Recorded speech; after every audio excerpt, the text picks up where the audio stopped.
पिछले एपिसोड में हमने ये जाना कि कैसे कश्मीर में कल्चरल अप्रोप्रिएशन का जो ये दौर है इतने समय बाद भी जारी है और कैसे कश्मीरी पंडित समाज की पूजनीय लल्लेश्वरी को लल्ला आरिफा का नाम देकर कल्चरल अप्रोप्रिएशन किया जा रहा है।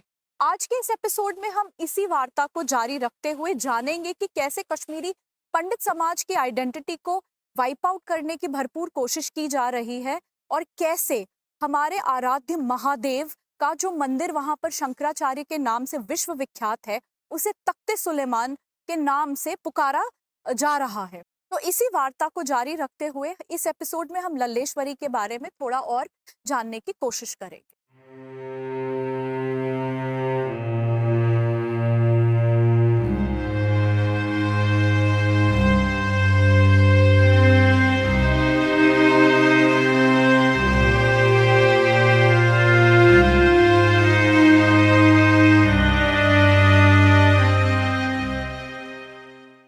बहुत सारे स्कॉलर्स ये मानते हैं कि लल्लेश्वरी की जो विचारधारा थी वो कश्मीर के शैव दर्शन से प्रभावित थी। आपका इस बारे में क्या विचार है? कश्मीर शैव दर्शन लल्लेश्वरी के वाकों की वैचारिक आधार भूमि है। लल्लेश्वरी के पदों में जो शब्दावली का प्रयोग किया गया है, जो उन पदों का कॉन्सेप्चुअल फ्रेमवर्क है, यानी अवधारणात्मक ढांचा है, जो विचार दृष्टि उसमें प्रस्तुत की गई है, जो चिंतन है उनका उसमें, यह सब कश्मीर शैव दर्शन से लिया गया है। परम सत्य के बारे में, अल्टीमेट रियलिटी के बारे में जो उनकी परिकल्पना है, जो कॉन्सेप्शन है, वो कंसेप्शन जो है वो हमें उसके जो शैव दर्शन के एकदम उसके अनुगुण उसमें सुनाई देती है, इको सुनाई देता है उसमें। जैसे शैव दर्शन के अनुसार एक ही अखंड शुद्ध अखंड अभेद चेतना इस सारे संसार में ब्रह्मा से लेकर घास के तिनके तक में व्याप्त है जी। लल्लेश्वरी की भी, और उसका नाम कश्मीर शैव दर्शन में उसी का नाम परम शिव दिया गया है। लल्लेश्वरी की भी यही मान्यता है, लल्लेश्वरी की भी अपने पदों में यही स्थापना है कि एक ही चेतनता सारे विश्व को व्याप्त किए हुए है।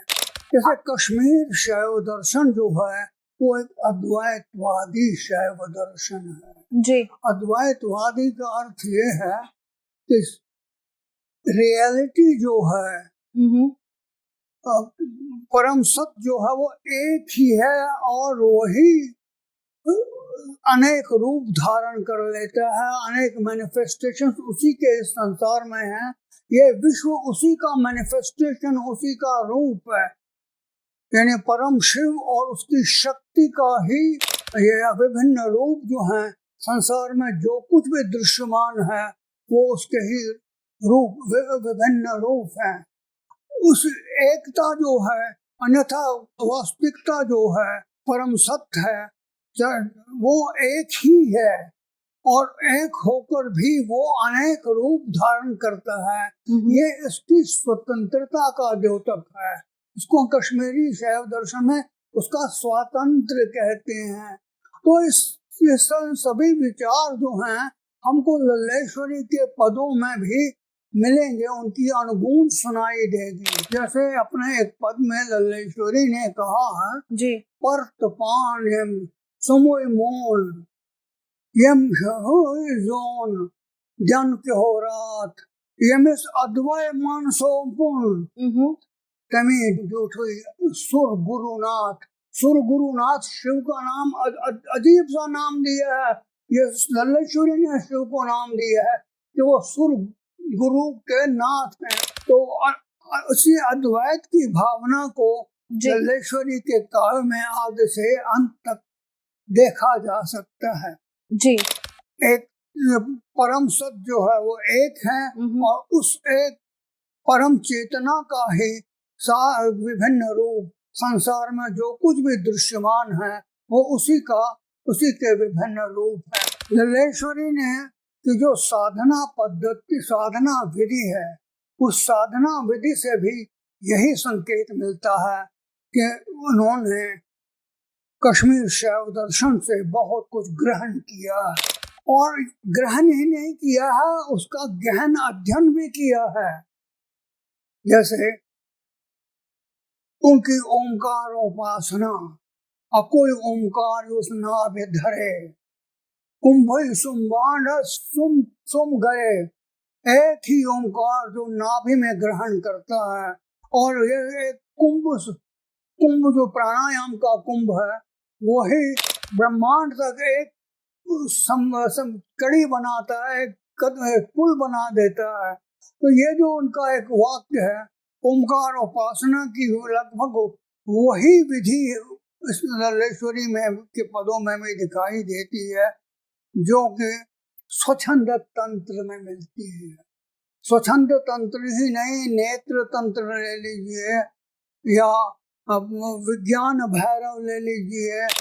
विज्ञान भैरव ही क्यों, तंत्रालोक को, जो कि अभिनव गुप्त की सबसे महान कृति है, और शैव दर्शन जो जिसमें के शैव दर्शन का सार निहित है, उस सब का प्रभाव लगता है कि लल्लेश्वरी पर बहुत गहराई से पड़ा था।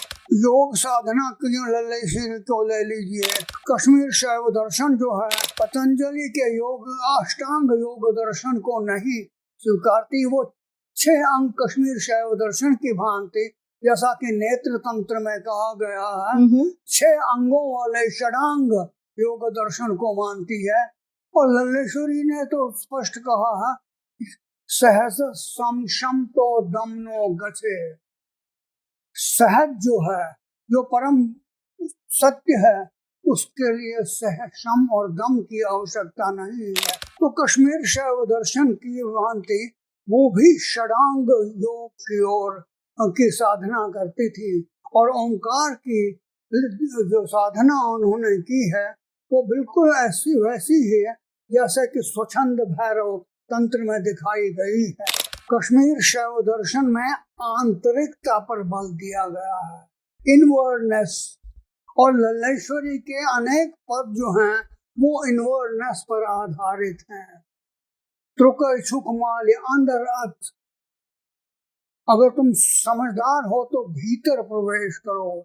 या फिर जो उनका प्रसिद्ध, बहुत ही प्रसिद्ध और बहुत ही उद्धृत किया गया, ऑफ्ट कोटेड वाक है, गोरन दोपनम कुनई वचन, नेब्र दोपनम अंदर अचुन, सुई में ललिगाओ वाक्त वचन, तवय हतुम नंगय नाचुन।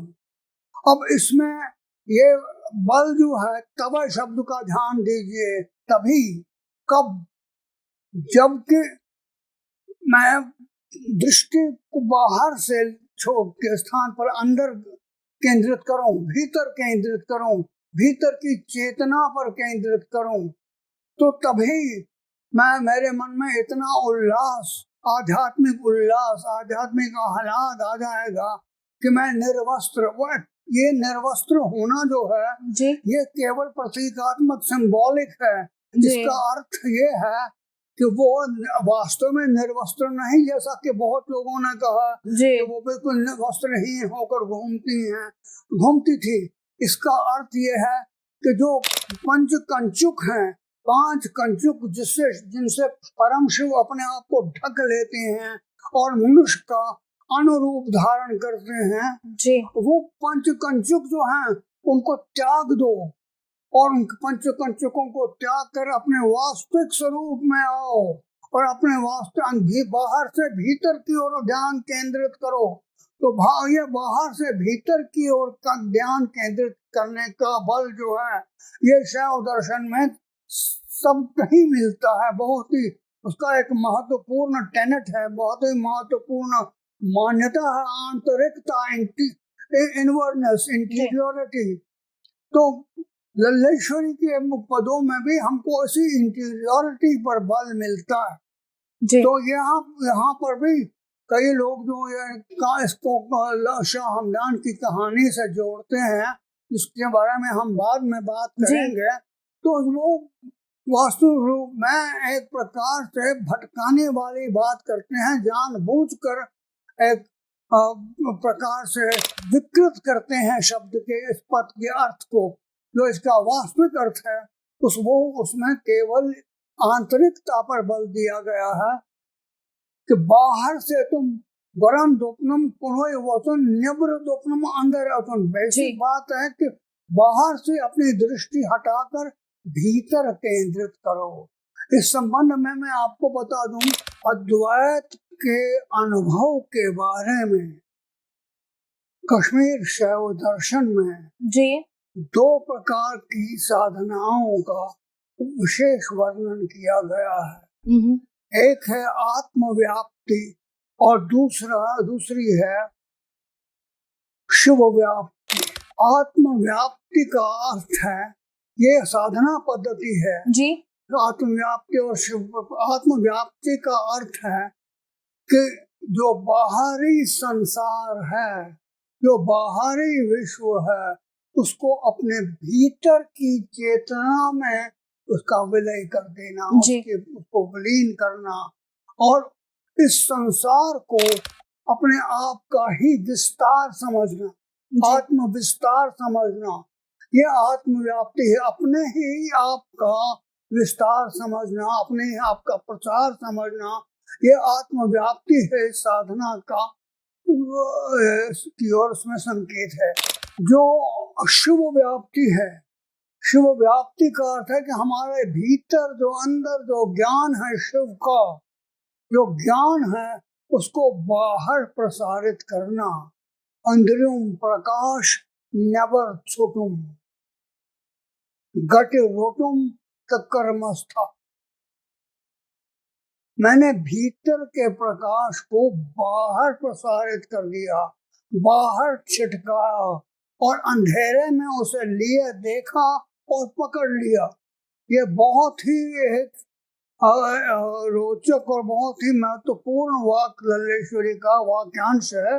इसका अर्थ ये है कि जो अभेद, जो भेद की रात्रि छाई हुई थी, घट अंधेरा, जो भेद का अंधेरा छाया था, उस भेद के अंधेरे में मैंने उसे पकड़ लिया और ग्रहण कर लिया और भीतर के प्रकाश को मैंने बाहर प्रसारित कर दिया।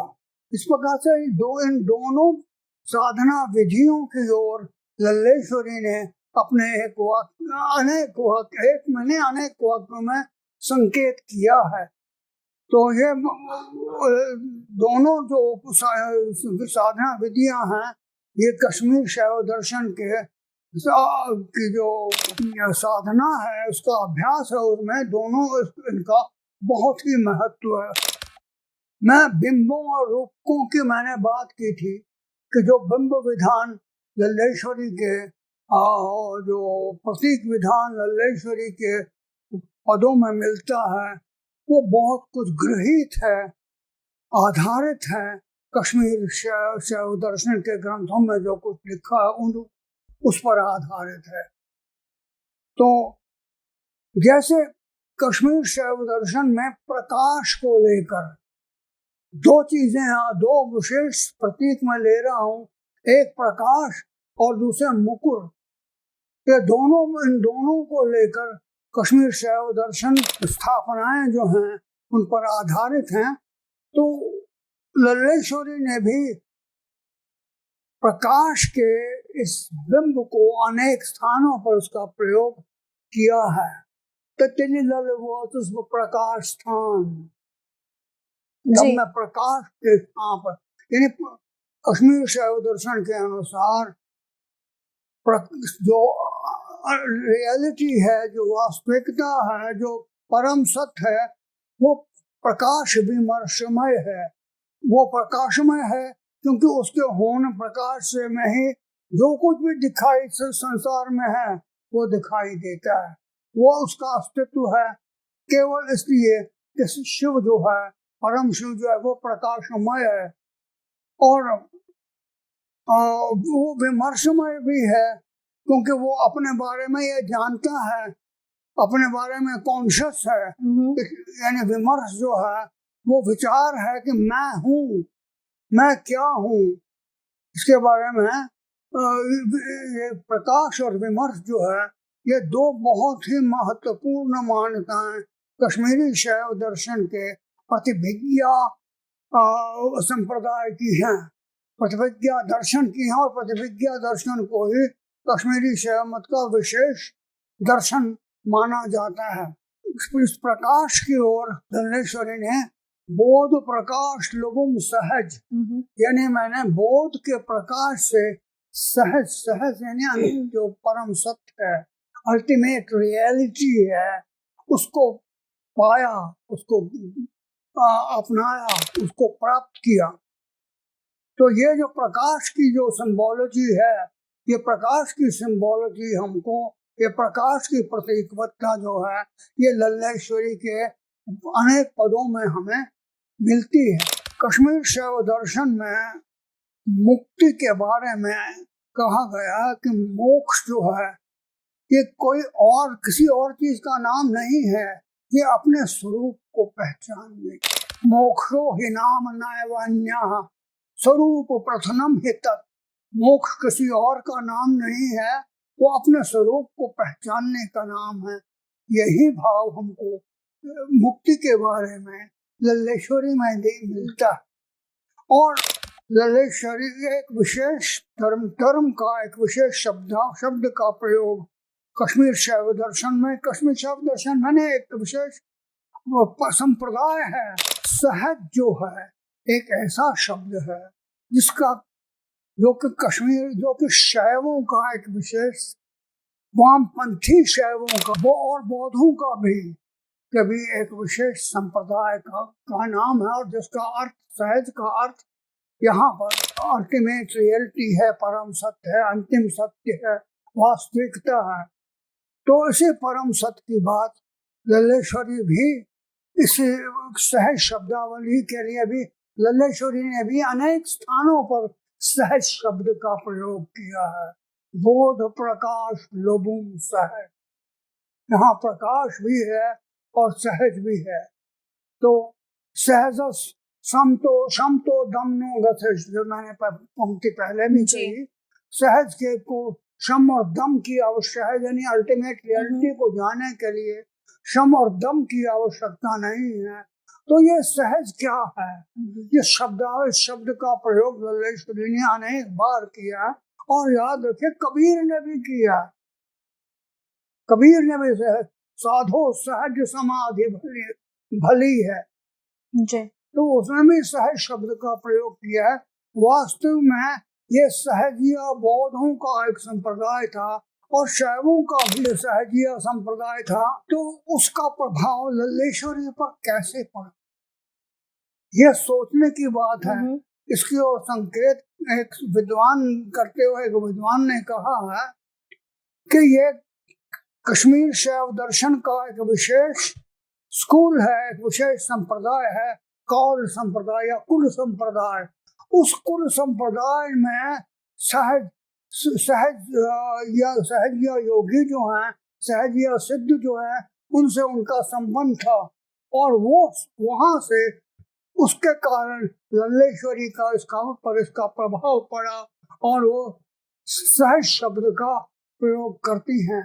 मुझे आश्चर्य है कि मेरे कश्मीर में एक अपने आप को बहुत, आप तो नहीं रहे, वो अपने आप को बहुत ही पॉलिटिकल नेता समझने वाले थे, एक मैं नाम उनका नहीं लूंगा, तो वो समझते कि ये एक चीज होती है सहज, ये कश्मीर में नहीं होती, वो सहजिया बौद्धों की या सहजिया संप्रदाय जो कि सहज को परम सत्य का नाम देते हैं, तो उनका शब्दावली है।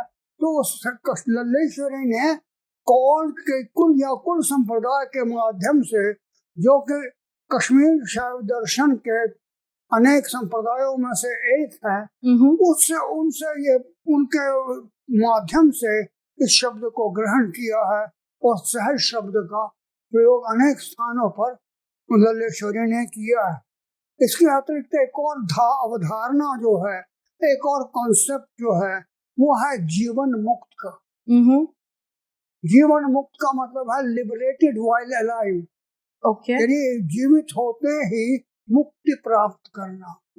ये मोक्ष, मैंने मोक्ष के बारे में कहा कि मोक्ष के बारे में कश्मीर शैव दर्शन में यह है कि यह अपने आप को पहचानना है।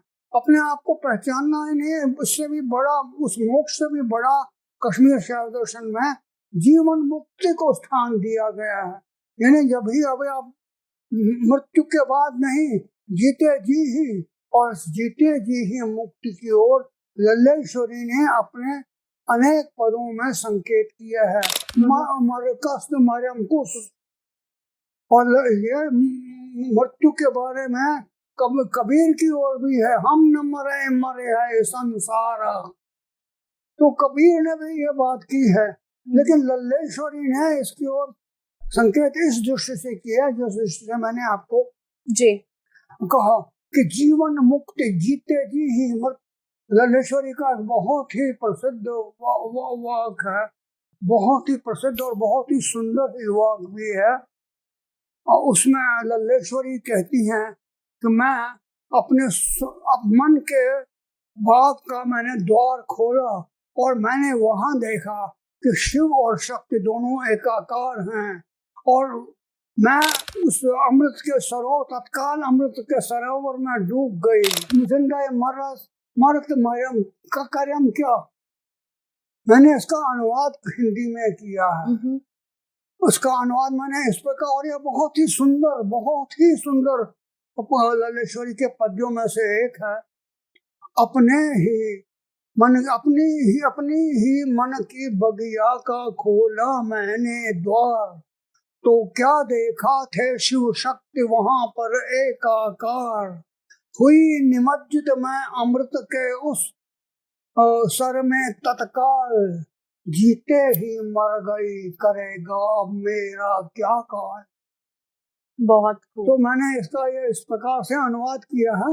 तो ये लल्लेश्वरी की जो जीवन मुक्त की धारणा है, ये जीवन मुक्त की धारणा भी शैव दर्शन का है, या शैव संप्रदायों के समझिए विचार परंपरा का चिंतन का एक विशेष और बहुत ही महत्वपूर्ण उनकी अवधारणा है। जी, लल्लेश्वरी एक महान शैव संत कवि थी। बावजूद इसके कुछ लोग ये प्रचार करते हैं कि सूफी सेंट जिन्हें वो मानते हैं सैयद अली शाह हमदानी से मिलने के बाद उन पर सूफिज्म का इतना प्रभाव पड़ा कि वो इस्लाम में कन्वर्ट हो गई। क्या ये बात वाकई में सच है? लल्लेश्वरी का जी सैयद अली शाह हमदानी से मिलना और उसके बाद सूफी विचारों से प्रभावित होकर अंत में इस्लाम को स्वीकार करना एक बहुत बड़ी मनगढ़ंत कहानी है। अली शाह हमदानी तैमूर के आतंक से घबराकर 700 सैयदों के साथ कश्मीर आए थे इस्लाम के प्रचार के लिए। वो आए थे 1382 में। जी। और लल्लेश्वरी का देहावसान, लल्लेश्वरी कुतुबुद्दीन के समय में उनका देहावसान हुआ। तो लल्लेश्वरी 1372 में उन्होंने अपनी देह त्याग दी, उनका देहावसान हुआ। तो ये भेंट एक असंभव कल्पना है जी, और ये जानबूझकर फैलाई गई है। कहा गया है इसमें भी वही, जैसा मैंने आपको पहले इनके बारे में बताया कि वो नग्न निर्वसन घूमती थी और अली शाह हमदानी ने उन्हें देख लिया और लल्लेश्वरी एकदम घबरा कर कहा कि मैंने पहली बार एक पुरुष को देखा है, और वो घबरा कर पहले एक बनिए के पास गई और उसके बाद बनिया ने स्वीकार नहीं किया तो एक नानवाई के पास जलते हुए धधकते हुए तंदूर में घुस गई और उस तंदूर से बाहर उस स्वर्णाभूषण सुंदर कपड़े दिव्य वस्त्र पहनते हुए निकले और फिर लल्लेश्वरी ने उनके साथ उनका शिष्यत्व स्वीकार किया, इसका अली शाह हमदानी का। ये सब एक और रफीकी एक बहुत अच्छे विचारक हैं जिन्होंने कश्मीर के ऋषि संप्रदाय पर बहुत कुछ लिखा है जी। और बहुत महत्वपूर्ण लिखा है। उनकी एक पुस्तक है Sufi order in Kashmir 14th to 16th century. उसमें उन्होंने स्पष्ट कहा है कि ये कहानी, इसलिए ये कहानी देखते ही लगता है कि ये शब्दशः विश्वास करने योग्य नहीं है। ये कहानी शायद इसलिए गढ़ ली गई है कि इसको गढ़ने वाले अली शाह हमदानी के नाम को, उनके प्रभाव को बढ़ा चढ़ाकर प्रस्तुत करना चाहते थे, ग्लोरीफाई करना चाहते थे, उनके काम को, उनके नाम को ग्लोरीफाई करना चाहते थे, इसलिए ये कहानी गढ़ ली गई। लेकिन इसमें कोई सत्य नहीं है। वो उसके अतिरिक्त इस्लाम स्वीकार करने का जहाँ तक संबंध है, लल्लेश्वरी के इस्लाम करने की बात तो दूर है, इस्लाम स्वीकार करने की बात तो दूर है। लल्लेश्वरी ने शेख मुनूरुद्दीन, जो कि ऋषि संप्रदाय के संस्थापक थे, को इतना प्रभावित किया कि वो लल्लेश्वरी के सम्मान में उसने एक कविता लिख दी, पूरी कविता लिख दी। 10 पद्मान पोरच लले तमे गले अमृत पिवो, सोसोन अवतार लल्ले तुझमें वर्धितम दिवो। कि वो पद्मानपुर की जो लला है, लल्लेश्वरी है, उसने घूंट घूंट अमृत पिया है। वो हमारी अवतार है। शब्द देखिए आप, अवतार है। मुस्लिम शब्द का प्रयोग नहीं, पारसी शब्द का प्रयोग नहीं करा जी। वैसा ही वर है दिवो, अल्लाह नहीं बोला है देव मुझे भी वैसा ही वरदान दे दो। तो फरूकी साहब ने लिखा है कि उनके माध्यम से मुसलमानों का एक वर्ग जो कि अनुयायी था इनका, ऋषियों का, ऋषि संप्रदाय का, वो प्रभावित हुआ लल्लेश्वरी से। और लल्लेश्वरी का जो अपना धर्म था वो सुस्पष्ट रूप से जो कश्मीर में आने वाले साधु, हिंदू साधु थे, और जो कश्मीरी शैव दर्शन था, वो शैव दर्शन का प्रयोग उन्होंने किया जी, उससे प्रभावित थी, उसको प्रभावित। उन्होंने लिखा कि वो उसका स्रोत वही था लल्लेश्वरी के धर्म का। इससे ये सारी ये भेंट और सारी ये कहानी और सारे नगर निर्वसन घूमने की जो ये बात बनाई गई है, इसके स्पष्ट लगता है कि एक डिस्टॉर्शन है, जानबूझकर विकृत किया गया है, जबकि लल्लेश्वरी की संभावना ही नहीं थी उनसे भेंट की। कुछ स्कॉलर्स मानते हैं कि लल्लेश्वरी भक्ति ट्रेडिशन को फॉलो करती थी, तो क्या ये माना जा सकता है कि जो लल्लेश्वरी थी वो प्रीकर्सर थी जो भारत में भक्ति ट्रेडिशन बाद में आया? भक्ति आंदोलन मुख्य रूप से वैष्णव आचार्यों के विचारों पर आधारित है, उनके दर्शन पर आधारित है। उन्होंने शंकराचार्य के अद्वैतवाद पर जो उन्होंने कमेंट्रीज लिखी हैं, जो उन्होंने उस पर अपने विचार प्रकट किए हैं, अपनी विशिष्ट अद्वैतवाद और शुद्ध अद्वैतवाद और अद्वैतवाद आदि दार्शनिक धाराओं का प्रचलन किया है, ये वैष्णव आचार्यों के विचारों पर आधारित है, उनकी मान्यताओं पर आधारित भक्ति ट्रेडिशन। जबकि इससे पहले तमिलनाडु में भी और कश्मीर में भी शैव भक्त कवि हो चुके थे। कश्मीर में 2 महान शैव भक्त कवि, कश्मीर शैव दर्शन को मानने वाले, एक तो उत्पल देव जिन्होंने कि शिव स्तोत्रावली लिखी, और दूसरे भट्ट नारायण जिन्होंने स्तव चिंतामणि नाम का काव्य लिखा। दोनों बहुत ही सुंदर काव्य हैं और ये दोनों लल्लेश्वरी के पूर्ववर्ती थे। लल्लेश्वरी से 500 साल पहले हुए थे और लल्लेश्वरी ने इनका ही एक प्रकार से प्रभाव ग्रहण किया जी। और उस परंपरा को आगे बढ़ाया। इस प्रकार से लल्लेश्वरी के बारे में कहा जा सकता है कि लल्लेश्वरी ने जिस भक्त कवि तो थी वो, लल्लेश्वरी ने स्वयं अपने एक वाक में कहा है, योद्वय शंकर बकत आशा मुकुर श्वासा मल क्या पे। अगर मैं शंकर की भक्त हूँ तो इसका मतलब है कि वो अपने आप को एक प्रकार से घोषणा करती है, इस बात को स्वीकार करती है कि वो शंकर की भक्त हैं, लेकिन वो भक्त किस रूप में थी? वो साकार सगुण ईश्वर को मानने वाले नहीं थी। उनके दृष्टि से, जैसा कि हमने बात की, चैतन्य जो है, परम चैतन्य जो है, यूनिवर्सल कॉन्शियसनेस जो है जी। वही परम सत्य है, वही परम शिव है जी। और उस प्रकार से उनका जो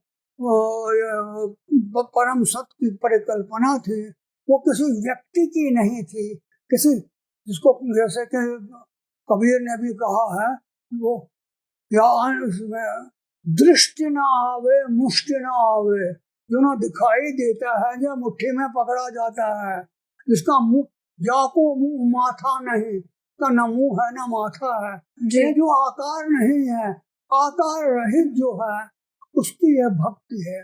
तो लल्लेश्वरी की जो भक्ति थी वो समावेशात्मक भक्ति थी। समावेशात्मक भक्ति का अर्थ होता है विलीन हो जाना शिव में, शिव के साथ एक हो जाना। यह समावेशात्मक भक्ति जो है ये कश्मीर शैव दर्शन की भक्ति की परिकल्पना इसी के आधार पर की गई है। कश्मीर शैव दर्शन में शक्ति जो है वो भक्ति का रूप धारण करती है।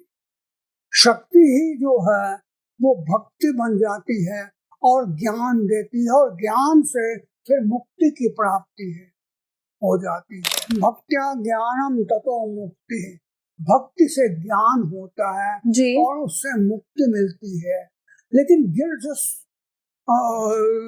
उसका वो देवता कहिए, जिस ईश्वर का कहिए कि वो भक्ति कर रही थी, उसका कोई आकार नहीं था, वो केवल चैतन्य की, परम चैतन्य की आराधना कर रही थी और उसी की खोज में लल्लेश्वरी निकलकर एक रहस्यवादी, प्रसिद्ध रहस्यवादी कवयित्री बन गई। उसी से एक होने की लालसा, उसी में मिल जाने की लालसा लल्लेश्वरी के काव्य में आदि से लेकर अंत तक दिखाई देती है। लल्लेश्वरी के बारे में माना जाता है कि उनकी समता कन्नड़ की वीर शैव कवयित्री अक्का महादेवी से की जा सकती है, क्योंकि अक्का महादेवी भी शैव भक्त थी और वो भी भक्ति आंदोलन से पहले हुई थी और वीर शैव दर्शन के सिद्धांतों पर चल रही थी। लेकिन लल्ले और उसके उनसे भी पहले अंडाल तमिलनाडु में तमिल कवयित्री हुई हैं। तो ये दोनों या हिंदी में मीरा हुई हैं, हिंदी में तुलसी और कबीर और लल्लेश्वरी में इतनी अधिक समानता है कि देखकर आश्चर्य होता है। दोनों का जो ईश्वर है, दोनों को वो कोई इष्ट देव मनुष्य नहीं है, वो चैतन्य है जी, वो इम्पर्सनल है। उसको इन दोनों ने पर्सनल बना दिया, यानी एक व्यक्तित्व प्रदान किया, इसका न मुंह है और न माथा है। जी। लल्लेश्वरी की भक्ति में ये विशेषता रही है और लल्लेश्वरी ने इस भक्ति में अपने आप को जिस तरह से समर्पित किया, वो उनके पूर्ववर्ती दो कवियों का जिनका मैंने नाम लिया, उत्पल देव और भट्ट नारायण जी, इन दोनों से भी यहाँ तक कि कई पद्य जो है दोनों में समान, बहुत ही समान लगते हैं। यानी आप देखिए, शिव से वियोग की बात लल्लेश्वरी ने भी की है और उत्पल देव ने भी की है। उत्पल देव ने संग्रहेण सुख दुख लक्षणम, सुख और दुख के लक्षण बताए हैं जी। सुख और दुख के लक्षण में उत्पल देव ने कहा है कि सबसे बड़ा सुख जो है, हे प्रभु, वो तुम्हारा साथ होना है जी। और सबसे बड़ा दुख जो है मेरे लिए, वो तुमसे विलग होना है, तुमसे अलग होना है। तो लल्लेश्वरी ने भी इसी प्रकार के उद्गार, इसी प्रकार के भाव व्यक्त किए हैं। इसी प्रकार से उन्होंने जो उसका भट्ट नारायण है, भट्ट नारायण उन्होंने कहा गति रुटुम कर्मस्था। जी। ये कितना स्ट्रॉन्ग, कितना सशक्त का ये है। तो उसने भी कहा कि तुम कहाँ जा रहे हो, मैंने तुम्हें पकड़ लिया, कहाँ जाओगे मुझसे छूट कर। ये भट्ट नारायण ने लिखा है। भट्ट नारायण के काव्य को, इसके उत्पल देव के काव्य को पॉल मर्फी ने 20 लव लेटर्स टू शिवा कहा है। ये इतनी सुंदर वो कविताएं हैं। तो ये सब भक्ति का की एक प्रकार से हम कह सकते हैं वो प्रेडिसेसर थी पहले कश्मीर, लेकिन प्रेडिसेसर भी क्यों कह सकते, कश्मीर में भक्ति का उत्कर्ष उन्हीं से हुआ। भक्ति का पहला उत्कर्ष जो कश्मीर में हुआ, पहली जो अपसर्ज हुई भक्ति की, तो वो लल्लेश्वरी से ही हुई है। पिछले 2 एपिसोड्स में डॉक्टर शशि शेखर तोषकानी जी ने आपको लल्लेश्वरी के बारे में कुछ बातें कही। जैसा मैंने पहले ही बताया था पहली इंट्रोडक्शन में कि ये जो लल्लेश्वरी की जो कहानी है इतनी गहरी है और उसका इतना प्रभाव है, इतने सदियों के बाद भी उसका प्रभाव है कश्मीरी साइकी के ऊपर, कि उसको पूरी तरह से उसके विषय में बातचीत करना और उसको बयान करना तकरीबन नामुमकिन है। लेकिन कुछ हद तक, क्योंकि हमारी समय की सीमाएं रहती हैं, कुछ हद तक उन्होंने लल्लेश्वरी जी के बारे में आपसे बात करी और कुछ तथ्य पैदा आपके सामने रखे, जिससे कम से कम जो स्टडी करना चाहे वो लल्लेश्वरी के बारे में इसको एक इंट्रोडक्शन के तौर पर इस्तेमाल करें। और ज़्यादा उससे भी ज़्यादा महत्वपूर्ण बात ये है कि लल्लेश्वरी को जिस प्रकार से वहाँ पर आजकल कुछ रेडिकल हिस्टोरियंस डिस्टॉर्ट करके पेश कर रहे हैं, शायद कुछ हद तक डॉक्टर साहब ने उसको रिजेक्ट किया होगा, तथ्यों के साथ रिजेक्ट किया होगा, और शायद ये बात जो है उन हिस्टोरियन के पास पहुंच जाएगी कि वो हिस्ट्री को अपने पॉलिटिकल मकसद के लिए डिस्टॉर्ट नहीं कर सकते हैं। बहुत बहुत धन्यवाद आपका।